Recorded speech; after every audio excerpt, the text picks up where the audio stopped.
burger. Wait.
Chairman of the board of the Union Broadcasting Systems, and he died at 11 o'clock this morning of a heart condition, and woe is us. We're in a lot of trouble.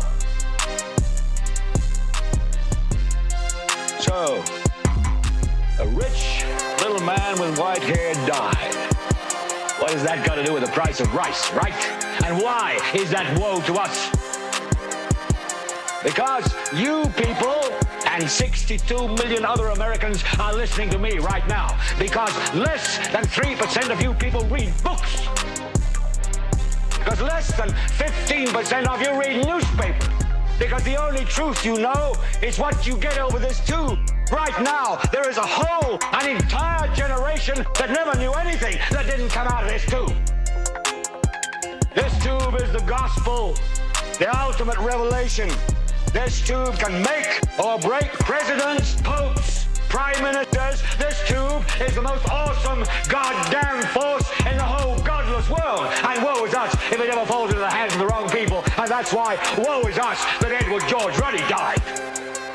This company is now in the hands of CCA, the Communication Corporation of America. There's a new chairman of the board, a man called Frank Hackett, sitting in Mr. Ruddy's office on the 20th floor. And when the 12th largest company in the world controls the most awesome goddamn propaganda force in the whole godless world, who knows what shit will be peddled for truth on this network? So you listen to me. Listen to me. Television is not the truth. Television is a goddamn amusement park. Television is a circus, a carnival, a traveling troupe of acrobats, storytellers, dancers, singers, jugglers, sideshow freaks, lion tamers, and football players. We're in the boredom-killing business. So if you want the truth, go to God. Go to your gurus. Go to yourself. Because that's the only place you're ever going to find any real truth. But man, you're never going to get any truth from us. We'll tell you anything you want to hear. We lie like hell. We'll tell you that Kojak always gets the killer and that nobody ever gets cancer in Archie Bunker's house. And no matter how much trouble the hero is in, don't worry, just look at your watch. At the end of the hour, he's going to win. We'll tell you any shit you want to hear. We deal in illusions, man. None of it is true. But you people sit there day after day, night after night, all ages, colors, creeds. We're all you know. You're beginning to believe the illusions we're spinning here. You're beginning to think that the tube is reality and that your own lives are unreal. You do whatever the tube tells you. You dress like the tube. You eat like the tube. You raise your children like the tube. You even think like the tube. This is mass madness, you maniacs. In God's name, you people are the real thing. We are the illusion. So turn off your television sets. Turn them off now. Turn them off right now. Turn them off and leave them off. Turn them off right in the middle of the sentence I'm speaking to you now. Turn them off.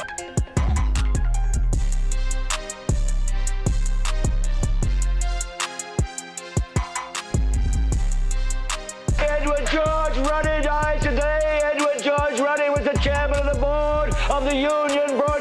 Broadcasting Systems, and he died at 11 o'clock this morning of a heart condition, and woe is us. We're in a lot of trouble.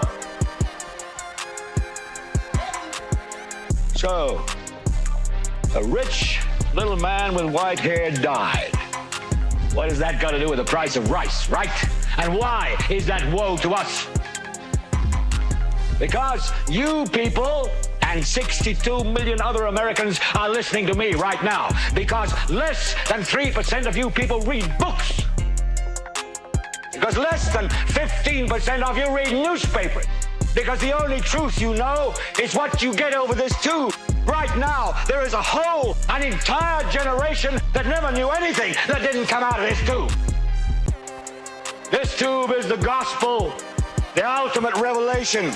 This tube can make or break presidents, popes, prime ministers. This tube is the most awesome goddamn force in the whole godless world. And woe is us if it ever falls into the hands of the wrong people. And that's why woe is us that Edward George Ruddy died. This company is now in the hands of CCA, the Communication Corporation of America. There's a new chairman of the board, a man called Frank Hackett, sitting in Mr. Ruddy's office on the 20th floor. And when the 12th largest company in the world controls the most awesome goddamn propaganda force in the whole godless world, who knows what shit will be peddled for truth on this network? So listen to me. Listen to me. Television is not the truth. Television is a goddamn amusement park. Television is a circus, a carnival, a traveling troupe of acrobats, storytellers, dancers, singers, jugglers, sideshow freaks, lion tamers, and football players. We're in the boredom-killing business. So if you want the truth, go to God. Go to your gurus. Go to yourself. Because that's the only place you're ever going to find any real truth. But man, you're never going to get any truth from us. We'll tell you anything you want to hear. We lie like hell. We'll tell you that Kojak always gets the killer and that nobody ever gets cancer in Archie Bunker's house. And no matter how much trouble the hero is in, don't worry, just look at your watch. At the end of the hour, he's going to win. We'll tell you any shit you want to hear. We deal in illusions, man. None of it is true. But you people sit there day after day, night after night, all ages, colors, creeds. We're all you know. You're beginning to believe the illusions we're spinning here. You're beginning to think that the tube is reality and that your own lives are unreal. You do whatever the tube tells you. You dress like the tube. You eat like the tube. You raise your children like the tube. You even think like the tube. This is mass madness, you maniacs. In God's name, you people are the real thing. We are the illusion.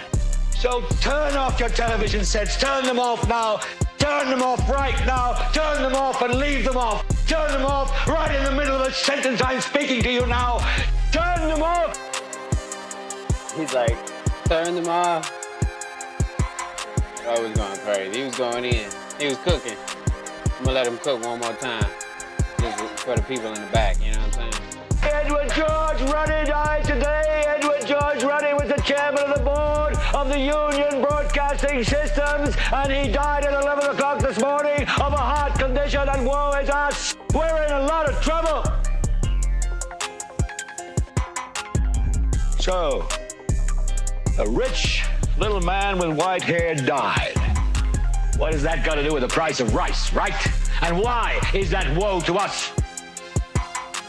Because you people and 62 million other Americans are listening to me right now. Because less than 3% of you people read books. Because less than 15% of you read newspapers.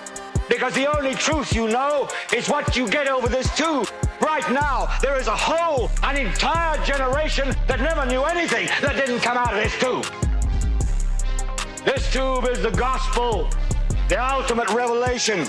This tube can make or break presidents, popes, prime ministers. This tube is the most awesome goddamn force in the whole godless world. And woe is us if it ever falls into the hands of the wrong people. And that's why woe is us that Edward George Ruddy died. This company is now in the hands of CCA, the Communication Corporation of America. There's a new chairman of the board, a man called Frank Frank Hackett sitting in Mr. Ruddy's office on the 20th floor. And when the 12th largest company in the world controls the most awesome goddamn propaganda force in the whole godless world, who knows what shit will be peddled for truth on this network? So you listen to me. Listen to me. Television is not the truth. Television is a goddamn amusement park. Television is a circus, a carnival, a traveling troupe of acrobats, storytellers, dancers, singers, jugglers, sideshow freaks, lion tamers, and football players. We're in the boredom-killing business. So if you want the truth, go to God. Go to your gurus. Go to yourself. Because that's the only place you're ever going to find any real truth. But man, you're never going to get any truth from us. We'll tell you anything you want to hear. We lie like hell. We'll tell you that Kojak always gets the killer and that nobody ever gets cancer in Archie Bunker's house. And no matter how much trouble the hero is in, don't worry, just look at your watch. At the end of the hour, he's going to win. We'll tell you any shit you want to hear. We deal in illusions, man. None of it is true. But you people sit there day after day, night after night, all ages, colors, creeds. We're all you know. You're beginning to believe the illusions we're spinning here. You're beginning to think that the tube is reality and that your own lives are unreal. You do whatever the tube tells you. You dress like the tube. You eat like the tube. You raise your children like the tube. You even think like the tube. This is mass madness, you maniacs. In God's name, you people are the real thing. We are the illusion. So turn off your television sets. Turn them off now. Turn them off right now. Turn them off and leave them off. Turn them off right in the middle of the sentence I'm speaking to you now. Turn them off. All right, give me a second.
Try to get on the ground before the motherfuckers hit me. Jeez. We visit Budapest and see what else they have just sitting out here for everyone to see. We talked about their chocolate museum, and now I'd like to talk about their coffee shop, the Budapest New York Cafe. And before I begin, have any of us ever seen a building like this coffee shop actually be constructed? Any of us, anywhere? Or do any of our towns have any plans to build a coffee shop just like this? Or anywhere close? Nice coffee shop. Why were all these buildings built before we all got here? And now there is not one in the entire world being built again. And was it so common that they built buildings like this one that they could just hand it over to a coffee shop? Yeah, you know what? Right. We don't need this one anymore. Anyone want to just run their coffee shop in there? Great.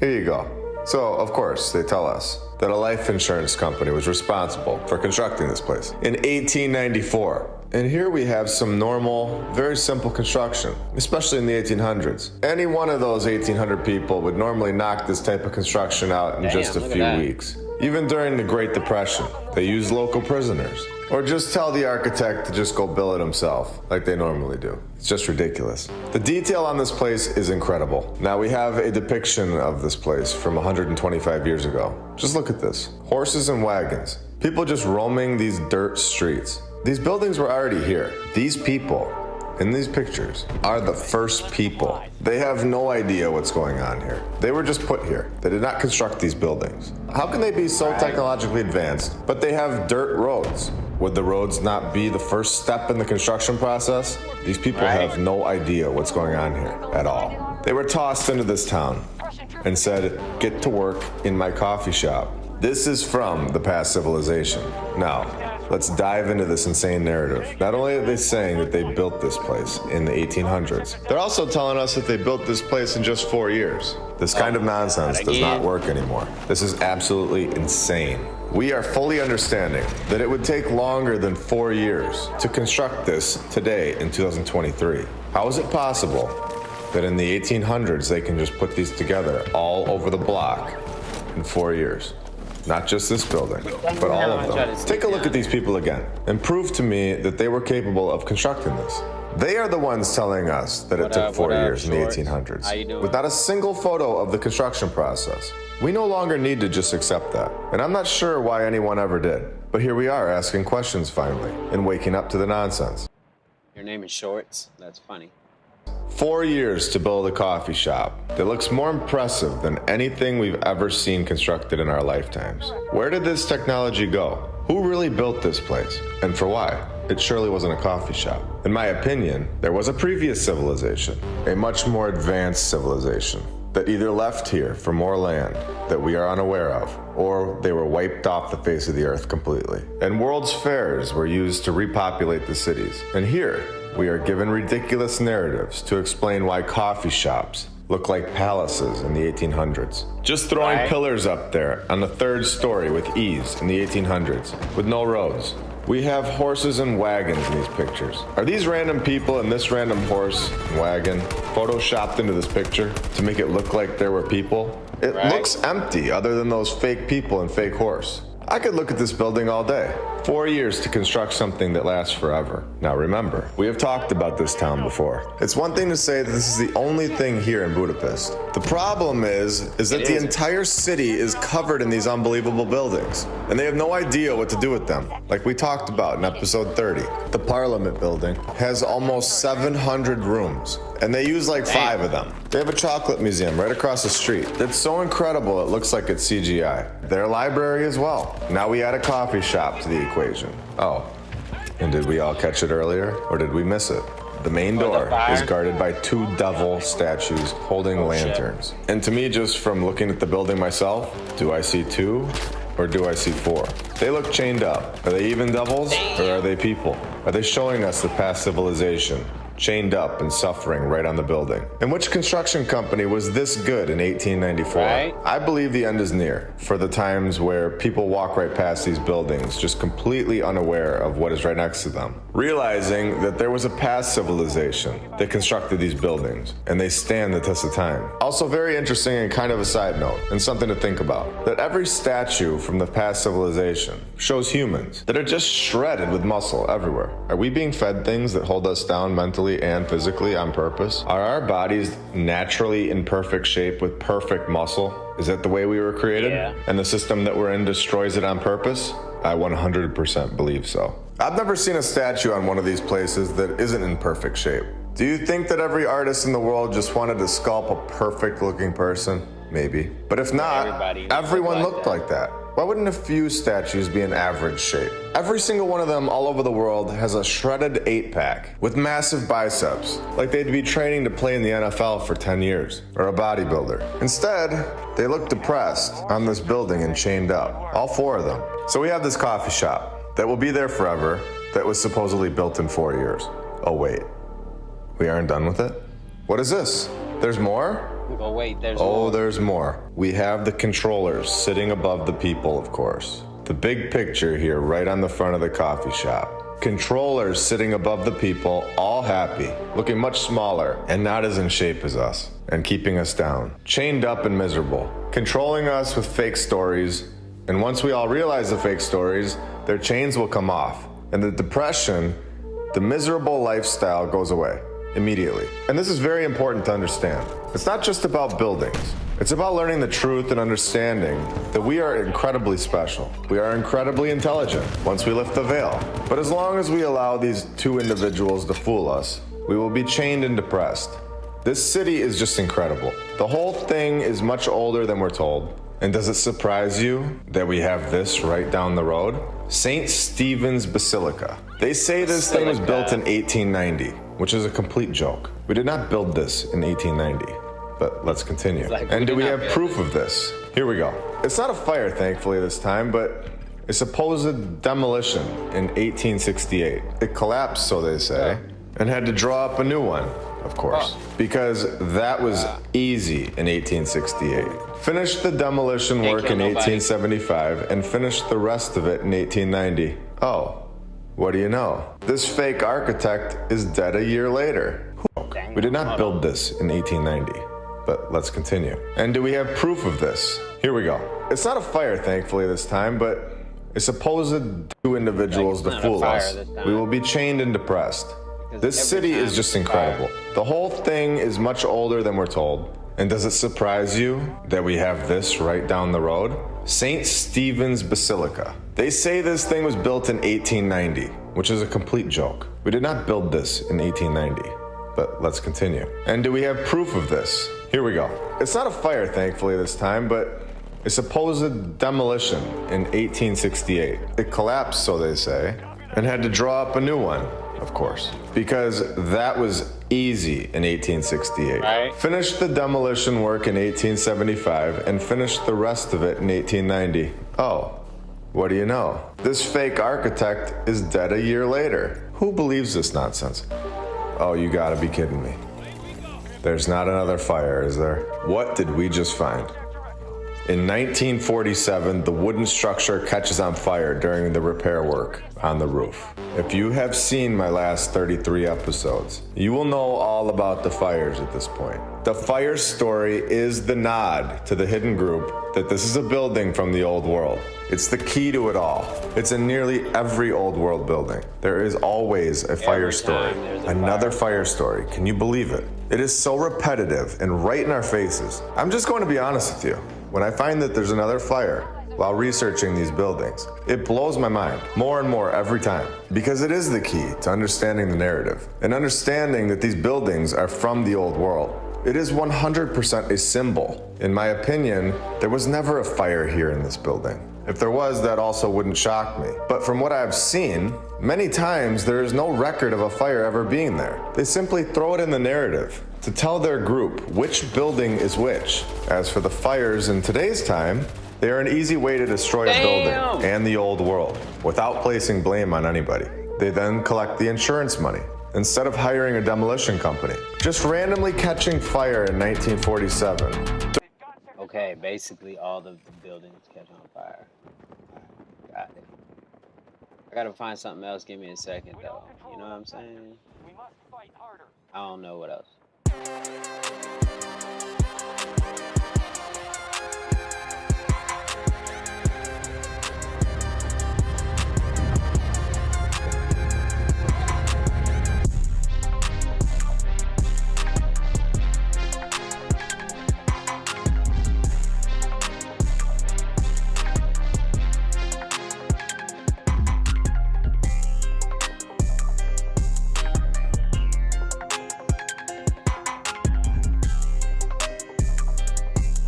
Central.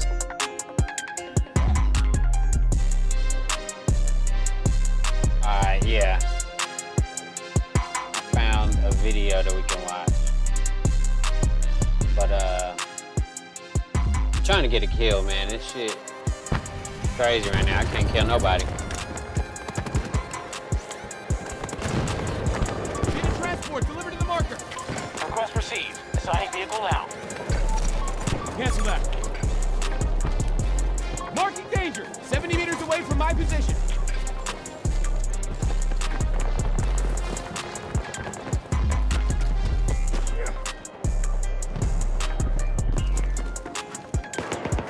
We are moving to attack Alpha 2. Control the objectives under control. Sector secure. Grenade thrown.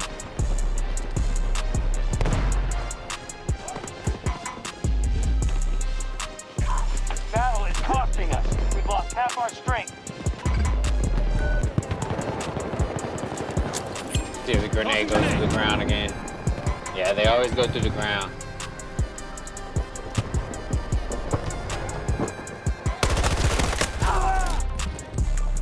We control more sectors than they do. Make sure you defend our positions. I'm fucking lit his chest up though.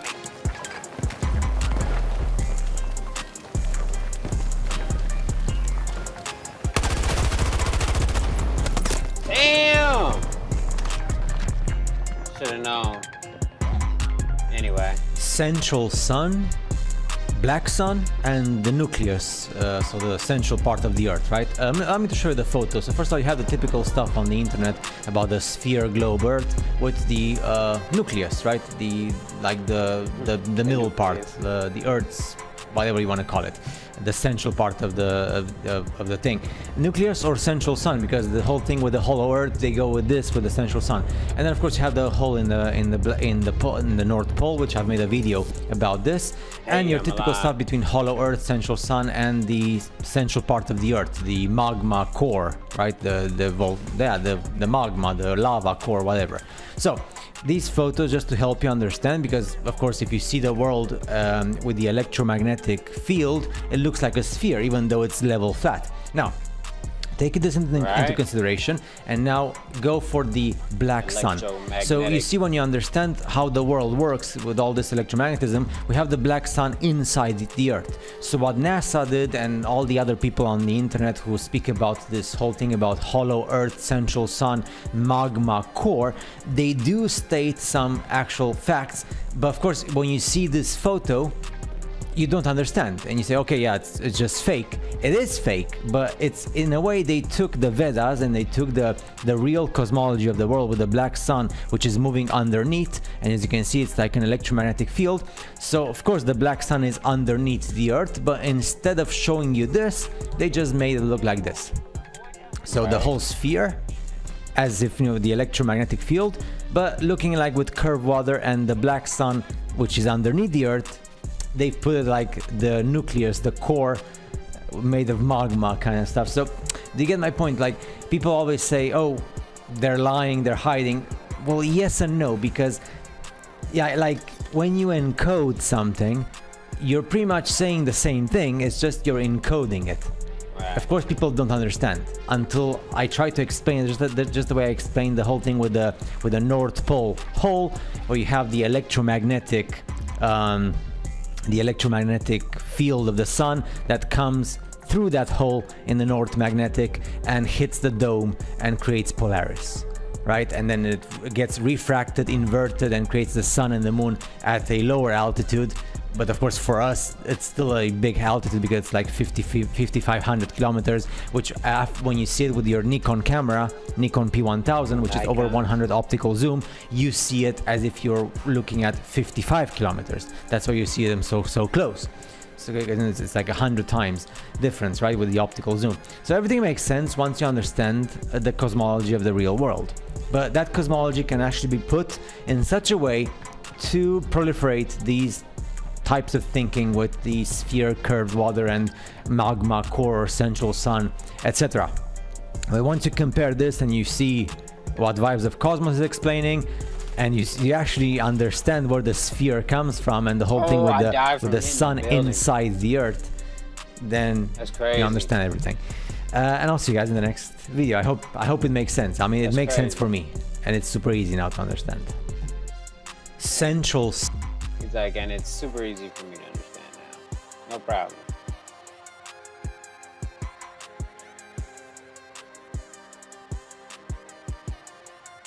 There we go. Alright, that's better.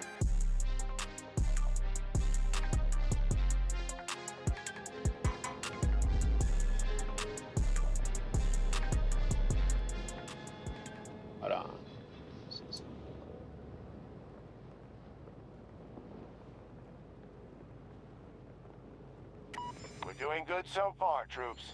The hostiles hold fewer sectors than we do. Terrible. I'm doing terrible. They're attacking Alpha 1. The hostiles have taken sector Charlie. 10 meters. Actually, cancel that.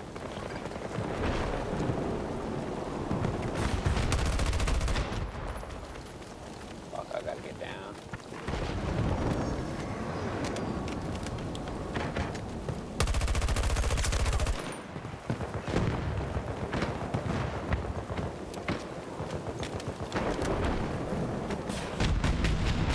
Alpha 1 is lost. We do not have control. Transport at the marker. Copy that. Vehicle's on its way. Alpha 1 under Russian control. Sector Alpha just fell to the enemy.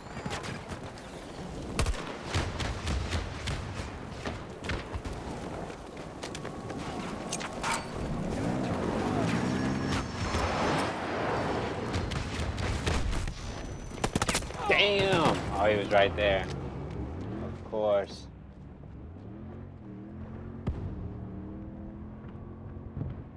Motherfucker.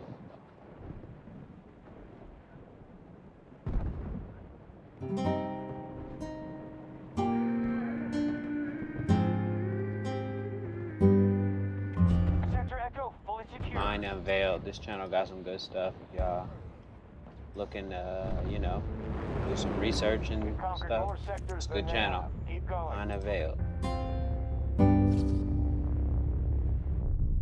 Hey, Moon here. Today I wanted to take some time to talk about media. So, what is media?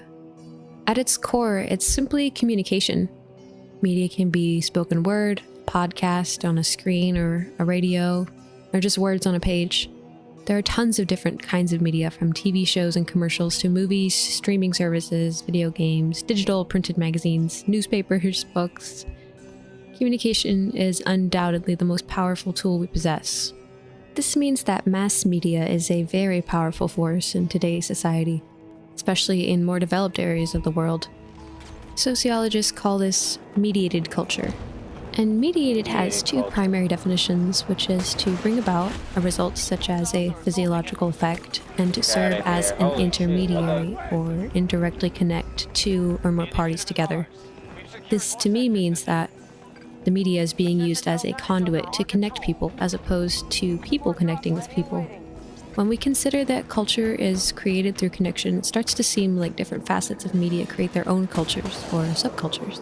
It's nearly impossible to go anywhere in the developed world without seeing a television, billboard, magazine, or a book. This media doesn't only exist to sell a physical product, but also sells us on specific moods or attitudes. The most important product, though, is surely consensus on what is and what isn't significant or valid. Media tells us what is and isn't appropriate in the subculture that it's supporting.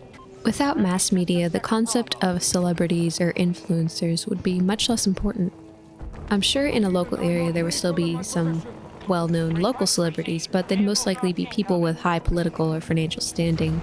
Perhaps there would be some well-known outlaws or artists, but not nearly the way that it is now. It's only recently that actors, singers, and social influencers have become household names and achieved stardom. Humans being subjected to large amounts of media intake is seemingly a recent phenomena. It wasn't too long ago that the television only had maybe 3 stations, public broadcasting, and a few local or independent stations. Compared to the 500 plus television channels we have now, not to mention all the options for online streaming, choices are innumerable. Like any tool though, it can be used to commit wicked deeds. Lately, it seems like someone or something is utilizing the media to subtly sow despondency in the minds and hearts of so many. The wide reach of this tool is a slippery slope because there will be those who take advantage of the power in such a cunning and elusive manner that even suggesting that just maybe some, if not all, mass media outlets have ulterior motives is a cultural faux pas, to say the least. Nowadays, instead of having just a few channels and shows that target a small demographic, we have countless options tailored to all ages, backgrounds, incomes, attitudes, and belief systems. Holy shit, bro. This What wider was that? reach of the media makes TV, cell phones, computers the focus or distraction of all different types of people. When it's not television or smartphones, it's books, magazines, or video games. Just as people sink themselves into adventure stories, people fall into news stories, and the dedication to the cause being incited by the media outlets can also render people incapable of communicating with those outside of their subculture. Personally, I think it's never a good sign when a cult mentality breeds fear, disagreement, and suspicion against our own neighbors, friends, and family. I wanted to say that this is prevalent in every subculture. Even in the so-called conspiracy circles, there are instances of canceling. When you listen to something somebody says and you disagree with it, you lose respect for them, which I suppose is a given, considering the whole basis of the subculture is, be suspicious and seek the truth. I can't say I'm not guilty of feeling that way myself. I definitely used to feel that way when someone whose work I respected, someone I watched all the time, did or said something I really disagreed with. And I think that's the case for a lot of people. I think that it's very common to admire people in the media, whether big media or independent media. However, and this is key, if we set expectations for anyone but ourselves, we will end up disappointed. No one else on this earth is ever going to have the same exact point of view as you. All of us make some percentage of our choices based on personal experience. And the amount of just one single human's personal experience is incalculable. So the chances that anyone else is going to totally agree with you, even on your most basic values, is very unlikely. Does this mean that people who do horrible things should be left alone? Of course not. But it's more common that we judge someone very harshly based on something that they said or did, usually out of context. Not based on their character, because that's something you can only really experience through face-to-face interaction over a period of time. Nowadays, many of us think we know something or someone based on photos with words underneath them. It's good to listen to where others are coming from because a lot of us do have things in common, just as many things as we don't have in common probably. It's really up to the individual to decide which things to focus on and how to apply what we learn from others. There are a lot of people that I listen to that I do not agree with on their lifestyle or attitude, but I still really enjoy their content and respect them and learn from them. Do I judge them sometimes? I mean, yeah, a little, but I don't go write it on their page because it's just a fleeting thought in the grand scheme of my life. What I learn from them holds a much higher value than what I don't like about them. I think it's important to remember that, as far as I know, these are just people we're talking about. I think that the disconnect happens when we view a person through a screen and we don't attach it to a real human or even suspect that it's not a human. And sometimes we deify people we don't know, and once the idea that we've built of them changes or is shattered, we get irritated or feel betrayed. Especially when it comes to people who are rich or even remotely famous. I noticed that the general consensus is that all rich people are evil or controlled by something beyond our understanding. I do think that it's true that there are rich people who are unfortunately very sick and evil and twisted, but there are people of all incomes, ethnicities, heights, weights, whatever, that fall into this category. Anyone can be aligned with evil. Evil is not picky and will take anyone. But I do think there are more good people in the world, and grouping any amount of people together based on a narrow set of qualities is just unreasonable. We could get deep and say that there are robots or secret agents on the other side of the screen intentionally trying to mislead people. I can't deny that that's a possibility for literally anyone you don't know on the internet, so I think the lesson here is do not connect yourself so deeply to a media outlet, influencer, or independent media channel to the point where you're hurt or upset by something they say. Putting that much emotional stock into people and stories that we don't actually experience can be fun because there's no commitment, but it can also become damaging if it's too much of a crutch. Look at that card. We could instead just try to have confidence in ourselves and learn from others objectively. It's crazy to think that the masses are now a part of the mass media, making media at an all-time massive. So, how big is the role of mass media in our society today? This has been a hotly contested topic since the invention or reinvention of the printing press. There are a few well-known perspectives on this question: limited effects theory, class dominant theory, and culturalist theory. The limited effect theory argues that because people generally choose what to watch or read based on what they already believe, the media exerts a negligible influence. This theory originated and was tested in the 1940s and 50s. Studies that examined the ability of media to influence voting found that well-informed people relied more on personal experience, prior knowledge, and their own reasoning. However, media experts more likely swayed those who were less informed. Critics point to two problems with this perspective. First, they claim that the limit effects theory ignores the media's role in framing and limiting the discussion of the debate of issues. How media frames the debate and what questions the members of the media ask change the outcome of the discussion and the possible conclusions people may draw. Okay, so to me, this is basic communication failure. We have person A in a conversation who's trying to make a point, and then person B is asking questions that do not pertain to the point the person A is trying to make. Like what? Or asking, person A questions they've already answered on many occasions, proposing explosive accusations, twisting words to frame the speaker in a mediated light. The second criticism is that this theory came into existence when the available and dominance of media was far less widespread. The class dominant theory argues that the media reflects and projects the views of a minority elite which controls it. Those people who own and control the corporations that produce media comprise this elite. Advocates of this view concern themselves particularly with the massive corporate mergers of media organizations, which limit competition and put big business at the reins of media, especially news media. Their concern is that when ownership is restricted, a few people then have the ability to manipulate what people can see or hear. For example, owners can easily avoid or silence stories that expose unethical corporate behavior or hold corporations responsible for their actions. The issue of sponsorship adds to this problem. Advertising dollars fund most media. Networks aim at programming at the largest possible audience. Black Sun. You find all this symbology online on the internet. Let's see some photos first to put ourselves in place. Vibes of Cosmos. I already explained in several videos I've made now, and I'm gonna. The Black Sun. Black Sun. You find all this symbology online on the internet. Let's see some photos first to put ourselves in place. Vibes of Cosmos. I already explained in several videos I've made now, and I'm gonna still be on making. But you should understand now, the same as with the symbol of the Masons, with the G and the compass and everything else, everything was given to you. Nothing is occult. The thing is, people, they form these groups online on YouTube, Facebook, alternative media, just for the sake of, well, gathering viewers and gathering people like in the church, followers and stuff. I mean, come on.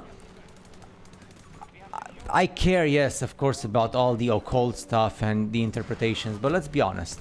The same way that with the symbol of the G and the compass and stuff, we know that the Black Sun exists. Now you understand why in Egypt the sun was so important, and the sun is like the sun god, and the sun is created by the Black Sun, and why the Black Sun is so important in what country in the second part of, well, in the middle part of the 20th century with you know what I mean. So Germany? It's not. Yeah, sure. I mean, we can speak about. Of course, there are interdimensional beings, and of course there are like lots of things. But the most important thing of all is that these, you call them secret societies, or you call them Illuminati, or whatever you want to call them, they just show you the reality of the real world. They just show you the real map. The world is not a curved water spinning ball, but it's not a classical flat Earth map that you see in all these groups online. The classical flat Earth map was taken and was made simple from the actual map itself. That's why NASA shows you the sphere, but of course they put curved water, and that's why the people in the flat Earth communities, they show you only the simplified perfect circle with ice wall, because everything is just to make you fall into one extreme or the other. This information has been public for a very long time. The only thing that Vibes of Cosmos does is he made it more accessible, to say so. But there were books written in the 20th century, in the 19th century, and this has been around forever. And the symbology with what you've seen so far, what we see in movies and music and cartoons, and even in school, and even like in the old textbooks, everything was just given to us to understand the shape of the real world. And the sun, we live thanks to the Black Sun. We are electromagnetic. If it wasn't for the sun, which creates the other sun, like the normal sun we see, we wouldn't be alive. So the big question is for you to ask another question: who created all this? And of course, Christians and other people are going to go by a supreme creator. If you download Electronic Sword, the thing is, people are lazy. People just speak, and they speak out of ignorance, but nobody sits down to study. Electronic Sword has the Strong Dictionary, and when you study the good translation with the Strong Dictionary, you're gonna see that in the Bible, and we're speaking about the Bible because people who watch me from the United States, from the UK, usually are Christians, right? There's no such thing as a supreme creator. There is no such thing as the divine Trinity of God, Jesus Christ, and the Holy Spirit. The texts speak clearly. Creators in plural. That's it. Creators in plural who gather together, they make a council, and they decide what to create, and they decide to make human in their image as an experiment. Now, are they the creators of all this, or were they created? Stop right there, because if you're not gonna stop, you're gonna go crazy. So it's good to research, it's good to go into this fantasy mode of whoa, so mysterious. But at the end of the day, the most important thing is all the truth has been revealed about the shape of the reality of the real world. And my previous videos, and of course the books of Vibes of Cosmos and the Vedas, everything just shows you the way it works. Now, are there still questions left? Of course. Are you gonna answer them? No. Because it's not up to you or me. We just know what they give us, and the supreme people who are in the know, in the what we call the secret societies, they know. But they give it to us. They show us, look, the intersection, the place where the sun and the moon are formed, the black sun underneath. They give us a symbology of the black sun over and over again everywhere. Once you understand that the black sun is responsible for us being alive, because if it wasn't for this movement underneath us, we would not exist. So next time I hope this allows you to open your mind truly, and in the end of the day, there's just like two conclusions you can get from all this. People are just lazy. Ignorance is the result of being lazy. I was just a normal human being. I stepped into the internet like all of you, like any other person. I started researching. I saw so many things and so many diarrheas on the internet and so many groups and stuff. And in the end, I just made a step back, tried to find the information that respects the reality of the real world, and took it from there. And I finally got to the conclusion, everything was revealed. This is how it works. I am just a common mortal. So now what? Well, I'm just gonna have to keep on living the best way I can. And when the time comes to bye-bye, then bye-bye. At least that's my point. So, I mean, it's up to you to do whatever you want with this information. It's just my responsibility as a human being is to just show, hey, they just show us the reality of the real world and how it works. Now, of course, you are entitled to stick with your classical flat Earth map groups, or to stick with the spinning ball Earth, NASA, curved water, and gravity. It's up to you. But there's also the reality of, hey, they've shown you everything you need to know during decades and centuries. You decide whatever you want to believe. So, see you in the next videos, and of course, I'm going to try to explain Vibes of Cosmos stuff. Of course, Allow me to illuminate you with what has been in front of our faces the whole time. You know, the symbol, it's very criticized on the internet, Facebook, YouTube, groups and websites and all these people. Let me show you just a picture is worth more than 1,000 words. You know, the truth has always been in our eyes, in our faces, all the time. Remember this whole thing, you know, with the eye in the middle, with the compass and like this like inverted, like, you know what I'm talking about, right? And the sun and the moon. So now we're gonna check the Vibes of Cosmos stuff. You're gonna say, why are you showing me this? Because I don't get it. There's nothing I see there that it looks the same as the Masonic symbol. Is it or is it not? Let me show you now all the thing, the whole picture on the screen. That's why I've made it like double so you can see it. Do you see the compass first of all? Here, for example, I mean, I don't even know how to explain this because it's so obvious in front of your face. We have one triangle here and one inverted triangle here. If you go here, remember this is like the black sun, electromagnetic. One triangle here, which is caused with these three, like Polaris, the fixed star, which is made by the electromagnetic sun in the dome above, with the sun and the moon. That's the triangle. That's the first triangle with a compass. G comes from God and geometry. So geometry is our God, and also the sun is our God, because without the sun we cannot live. If you read the ancient text, there's a plural of creators. And then the inverted triangle which that's why it's so everything is so millimetric and so perfect, is this here, the inverted triangle. So with Hyperborea, the hole in the North Pole as we call it, and forming an inverted triangle with the sun and the moon. The center here, and then the triangle goes here. So it's like, and then in the middle you have like this space with a G. So it's exactly the same shape, because if you look at the shape here, it's the triangle, and then this here, if you make if you make these two lines to go exactly in the central part and not a circle, you form the interior shape exactly like a rhomboid, not a perfect rhomboid, but you get my point. So maybe this one is actually better to, I mean, they're all the same. And that's why you have the sun and the moon here. I mean, and that's why you have like this circle, which is like the sphere, which is not the globe with spinning curved water. It's the actual electromagnetic dome that goes all around. The Sheol, which is the interior part of the earth, which is like a long way to go. But part of that long way to go, of course, there's like intraterrestrial and cities and stuff, but then way below, you have the electromagnetic sun. And then I'm going to show you the electromagnetic sun, which has also been revealed in a different symbology, which is very popular, but people just criticize it as being demonic and satanic and all these words that you find online. I seriously don't understand. So the only reason why people don't understand is because they are lazy and they don't study. You have to spend time to study this the same way you spend time to study a foreign language, or to study computer science, or to study to cook and to bake, or to study construction or whatever. So don't go around saying, oh, demonic and satanic and all that stuff because of the actions of some people. Don't criticize what's in front of your face, because if you hate this, then you're pretty much saying, I hate the reality of the real world, I hate the earth, I hate the sun, and pretty much you hate the place where you live. And by the way, if it wasn't for the electromagnetic sun that creates the sun and the moon, you and I, we would not be here. You and I would not be able to live, because we are electromagnetic beings and we need the electromagnetic sun, which is formed by the electromagnetic black sun.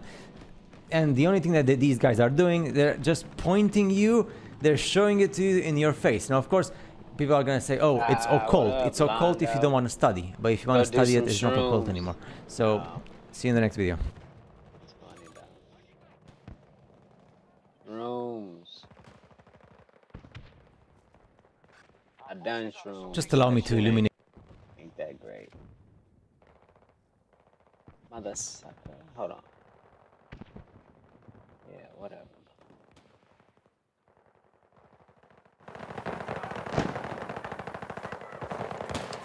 Support package ready to drop.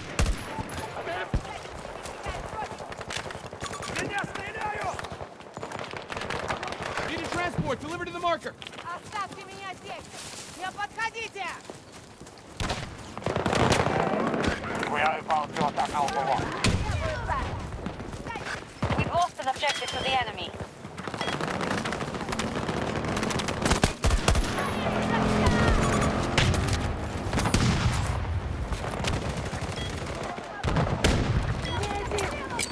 Grenade! Get down!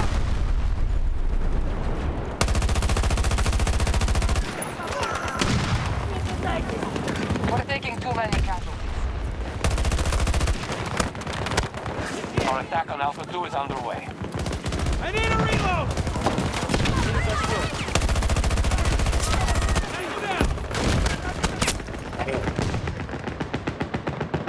Кто-нибудь! Помогите!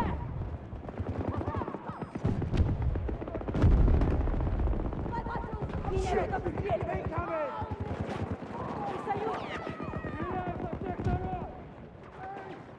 Because the broader the appeal, the greater the potential purchasing audience and the easier selling airtime to advertisers becomes. Thus, new organizations may shy away from the negative stories about corporations, and especially parent corporations that finance large advertising campaigns in their newspaper or on their stations. Television networks receive millions of dollars in advertising from companies like Nike and other textile manufacturers were slow to run stories on their news about possible human rights violations by these companies in foreign countries. Critics of this theory counter these arguments by saying that local control of news media largely lies beyond the reach of large corporate offices elsewhere, and that the quality of news depends upon good journalists. They contend that those less powerful and not in control of media have often received full media coverage and subsequent support. As examples, they name numerous environmental causes. In other words, the media bad. Piece that he titled Challenge for a Civilized Society, and it was a great That guy's showcase. And he's just emailed me and informed me that he has this new website. Let's see He's here. not trying to be I funny, hope he we just can be see chill it. as hell. Drop that down a little. Challenge for a Civilized Society.com. And here we have home, and if we click on showcases, as I just have here, we get these showcases. So we pretty much looked at showcase 1. I don't even think we finished it, and it's great. God It's damn, really fuck him user up. friendly the way he's laid it out on this Fuck. website. And I'm just gonna Damn. scroll through They got and me. kind of see where we ended. Scroll, scroll, scroll. I think we were somewhere around these clamps. Clampage. Found all Clampage. over this realm. There were some in the Americas, and this is just some of the best compiling of this research that I've seen, because it comes from our community. And it's not to say that we know, we don't have the answers. But I think Wow. prior to our community, nobody was really asking the question. How can you have the right answers if you don't ask the right questions? And for me, the Right. most important aspect at this moment in time is the similarities. For instance, when looking at these clamps, when we see them all over the world, when we Clampage. see similar cathedrals or a style of architecture, brings us to the notion that these are not the works of a separate people. And all these styles that they would tell us now are of a separate people can be found all over the world. The Romanesque style, the Moorish style, the Gothic, Aye. and Richardsonian. All just names for styles that can Same be shit. found everywhere and are. Into the view. Sorry, I think I was being too serious. Chief thought so. So, perhaps a little more lighthearted moving forward. I think some of the best accounts may be the old texts from India. No people are more versed in the idea of civilization blossoming and collapsing in the blink of an eye, over and over again, blossoming like a lotus. When this research started, it was Tartaria. Really, a particular architectural style was attributed to these people, but I don't think it was literal. It was just a way to describe all of this research. Slang, but it doesn't matter. It's essentially the same, built as the foundation of this whole realm. All these blocks are amazing, and I'm sure he has it in here, but what we find is these works continue under sea level. We've looked at the ruins of Under sea Yonaguni in level, Japan, or off the coast of Japan. Some of the largest man-made structures that I've ever What? seen, all lying Anti-tank underwater, line? as if there wasn't water at one point. We see evidence for giant trees, but what if all the giant trees were destroyed for whatever reason? Where would all their water go? And I think it's a plausible explanation for all the flooding, unless the trees were taken elsewhere. But otherwise, mainstream tells us all these waters came from asteroids. So the asteroid, the icy comet Asteroids. or asteroid, is burning up in the atmosphere and delivers some water. I mean, that's what we're told. Here we see giant blocks in both old depictions. Actually, it looks like quite possibly the same spot even, or close to it, but it's not. And look at their little cart here. Very fascinating cart, maybe to move their luggage. We see depictions of the old people toiling in the mud. And I love Dang. making videos of abandoned looking North American cities because I think it's very grounding, brings it much closer to home than, say, these pictures. But essentially we're dealing with the same thing, an abandoned Definitely. realm. It's the same damn thing. And these dates are in a much earlier time period, we're told, and it's the exact same thing. New people being introduced, and perhaps survivors coming back together. This could happen over the course of 100 years after a reset, and just dealing with a mess, dealing with an absolute mess and having to jumpstart this whole realm again. A lot of cleaning, and I think it takes another 100 years to clean and eventually technology catches up and Oh, demolishing can begin that's to take crazy. place,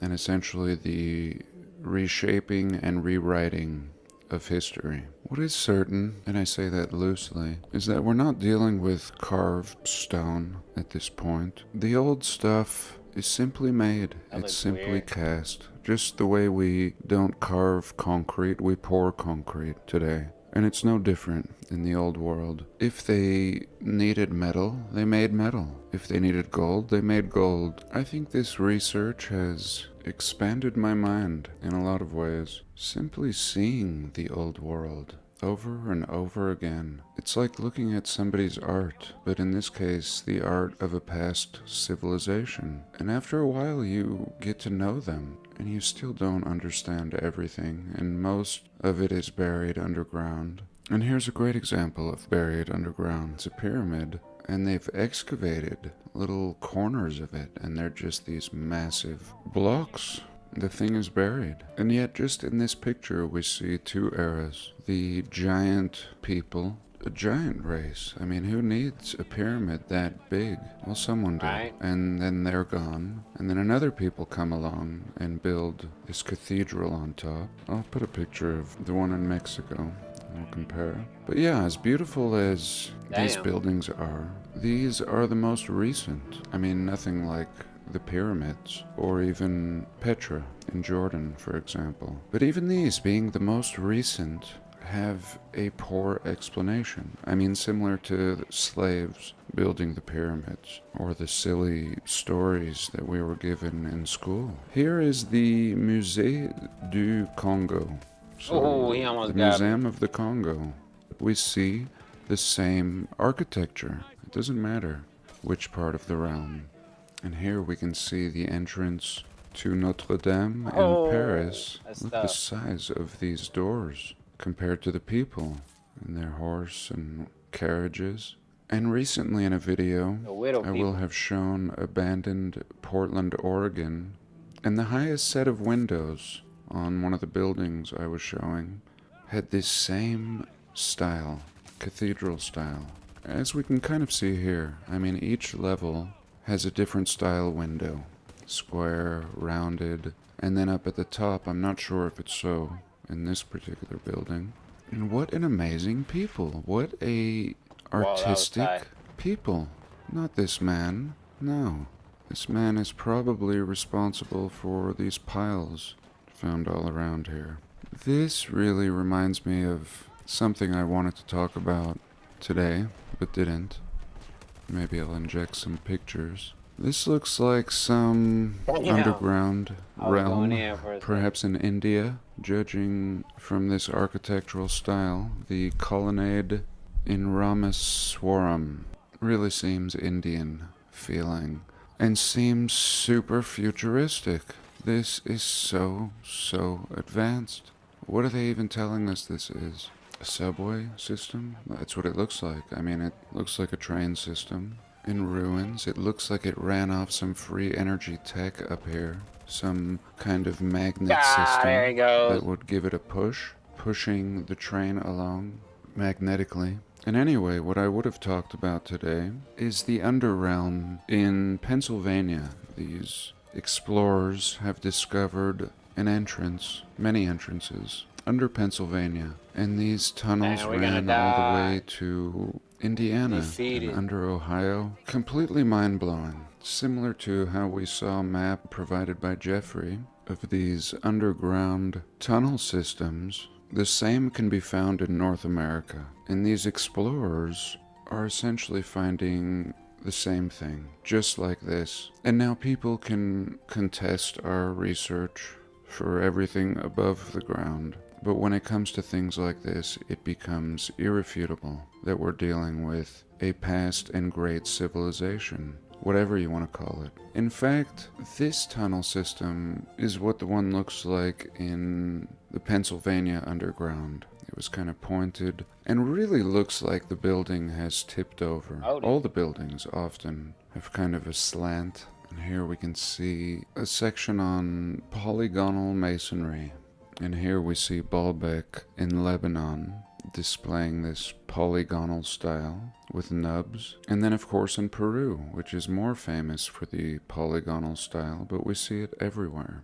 Here we see it in China, or China. And look at this. China. I mean, this Or is China. now on the scale of the ruins of Yonaguni that I was talking about, underwater. And look at this, an arch is buried. Here we see polygonal in Japan. And here we see 3 different Eiffel Towers. Japan, England, and France. Super tech of the old world. And in fact, a lot of these depictions that we see show the Eiffel Tower looking like this, even more advanced. These extra flares here. And I made a video once, and in my research was really shocked, actually, at how many, essentially thousands of these towers there were everywhere. Here a little look at the reset, just to have a little peek, why don't we? Showing everything being destroyed by lightning, or plasma, and showing how absolutely advanced everything is, and just carving out canyons and really making a mess of things. And yet this is just the surface. Look how this cathedral is being swallowed up into the earth. Oh, this is great. Reconstruction of Notre Dame. So phase 1, which will take a few years, will cost Only a few 165 million euros. Or $197 million. Some people think it will cost as much as 8 billion, if comparing it to the British Parliament building in London. Unbelievable. So here, just to show you what we're dealing with these structures, how much it actually costs to fix them. They're already built. Here, a man named Hendrickson notes, it's pretty amazing to think about how they did this with what they had, the tools and the technology they had at the time. Experts familiar with medieval restoration work said it could take 15 to 20 years to rebuild the roof, spire, and parts of the stone vaulting. There we go. I think this is the palace in Brussels, one of my favorite. Just an absolute mega mind blower. I guess we'll just finish up with these bricks I wanted to show. Old bricks. History at your feet. And I've been wanting to talk about it for months. After doing a lot of research on the bricks I find in Utah, the bricks that I Am Kairos found on the coast of California, can be traced back to Europe. And I think that's very important. We have bricks, and yet we have no proof of the scale that would have been needed for all the bricks we find in America. And then when we look at the stamps and trace them back, they trace back to Europe, as is the case with T-Car, I believe. And I think this is a great proof. It's kind of where the rewritten history ends. We're given elaborate stories for how these buildings came to be. Usually more of the story focuses on the architect and not the builders or the building materials required for building everything that we see in all these abandoned cities throughout the realm. What we find is one building can be 15 million brick, and you have thousands and thousands of buildings in a very early time period. And I didn't find what I was looking for, but I found this. And I thought I would just scroll through some of these super exotic bricks. So perfect, seeming to have some metal mixed in with it. And I actually got on Home Depot and Lowe's websites to check out bricks. And a brick goes for about $1 or $2 these days. So here we are at the Lowe's site. And we have a clay brick for 48 cents. And it looks like it's out of stock. It has a 20-year warranty. And let's see what people had to say. Great reviews. Now, if we look at this other brick for 73 cents, they call it a solid clay brick, but when we look at the reviews, people are disappointed. They say it's made of concrete. Concrete, this is not clay, it's a cement brick. And I will continue my research and try to find some maybe old-fashioned brick makers. But I think this is a very important part of this research, especially Yes, when definitely. these bricks are stamped. They should have a paper trail, and yet it falls apart. When you look at our American bricks, were sent back to Europe, and a lot of these bricks look melted, but I'm not going to go there today. Those with eyes can see it. This is a calcium silicate brick, an unknown manufacturer, found on the Cumbrian coast. There we go. Just a mystery brick. Looks melted. Beautiful stamp, beautiful build, and a mystery. Here we have a story, and these bricks are beyond exceptional. Just like everything, the further back you go, the more exquisite. So let me know your thoughts. These bricks look like fine chocolates. The bricks look like fine chocolates, he says.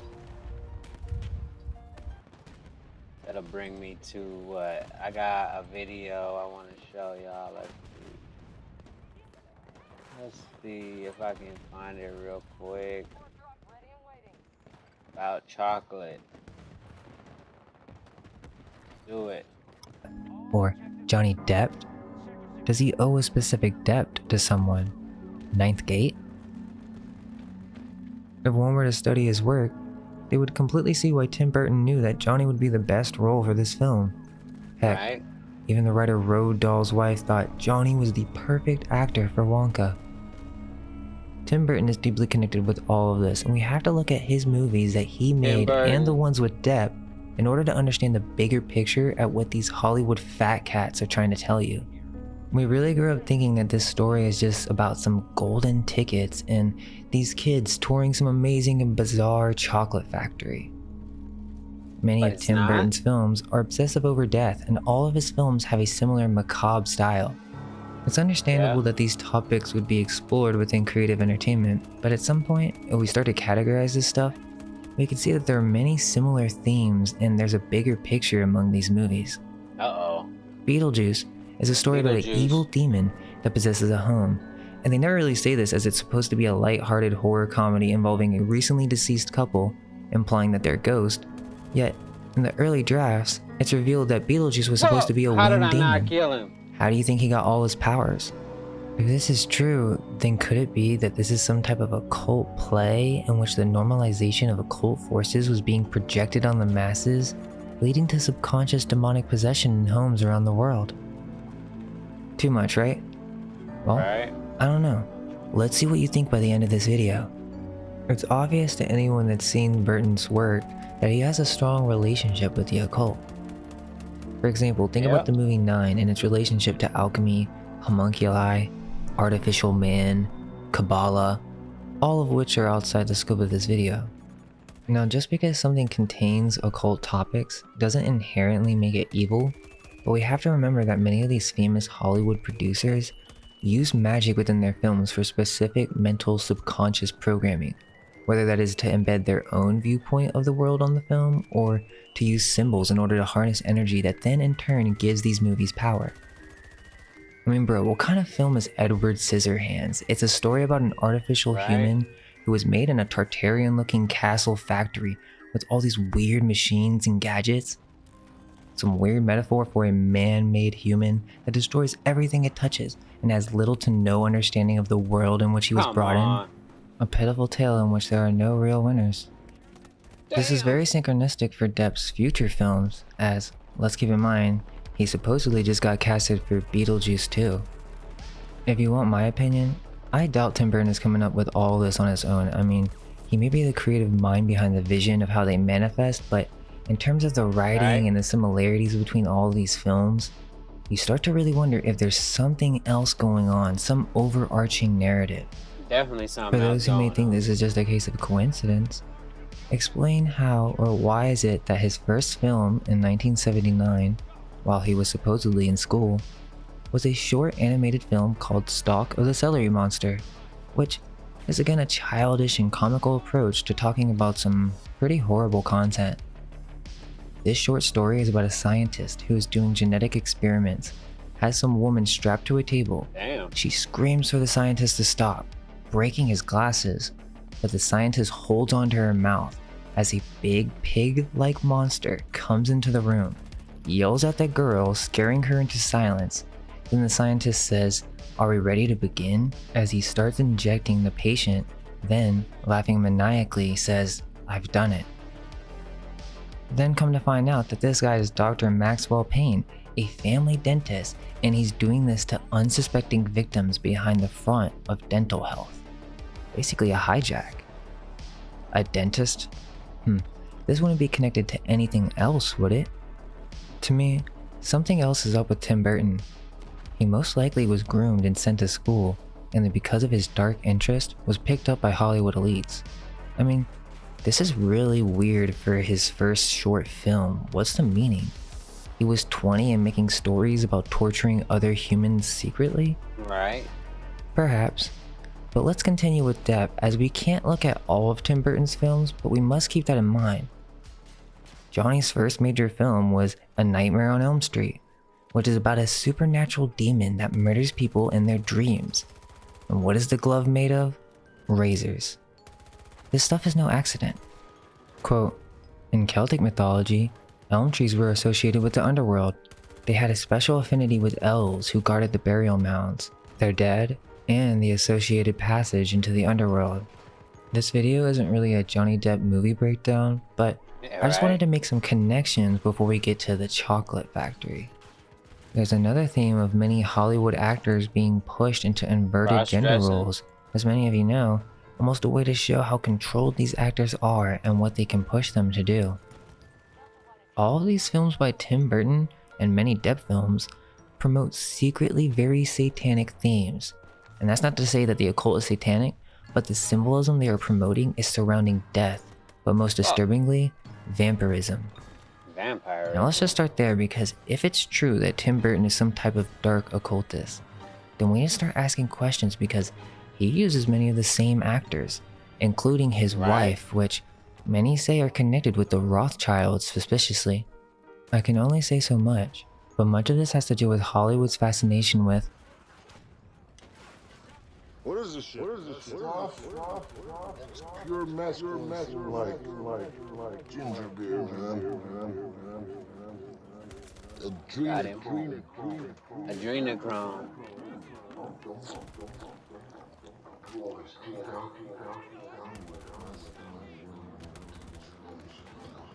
Damn. He high as hell. Got you.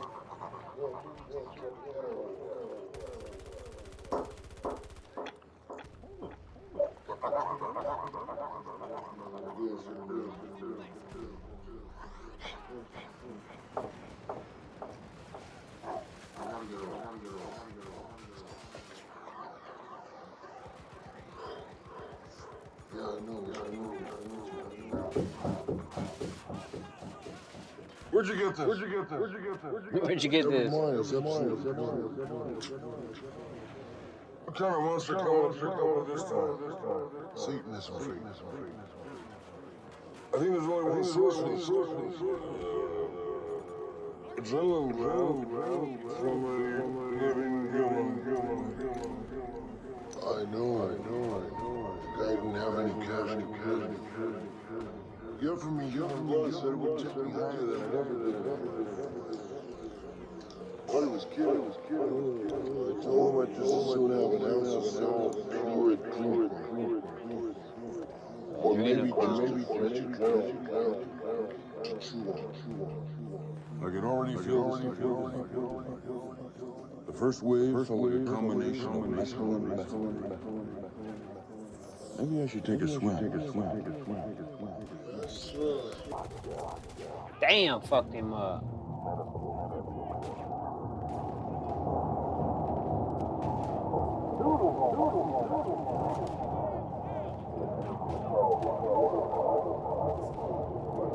What the heck is going on, bro? Fear and Loathing Las Vegas is this movie?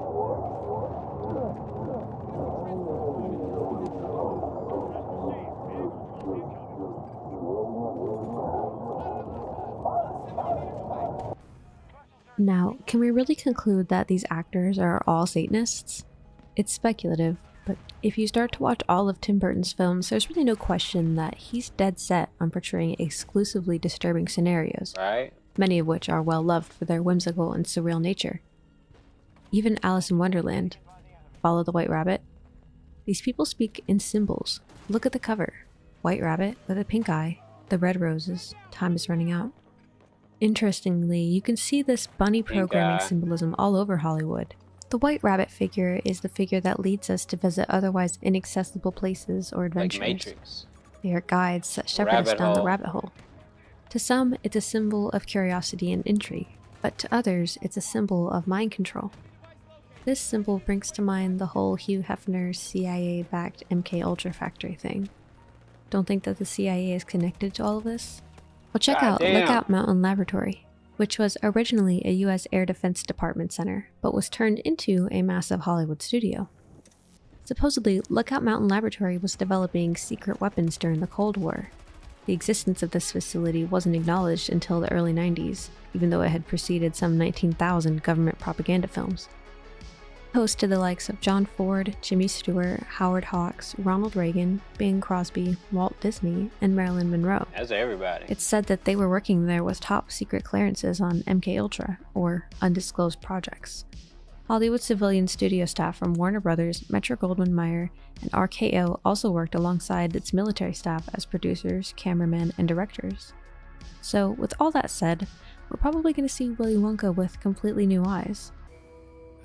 Now that I've laid out all the different coincidences, you can presume that something else is going on with this whole Willy Wonka movie.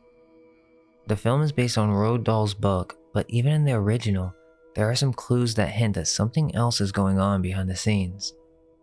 And you know what? We're gonna holler at y'all next time, and we're gonna get back to that next time. I got some other shit I gotta do, so yeah. Till next time. Y'all stay up. Peace.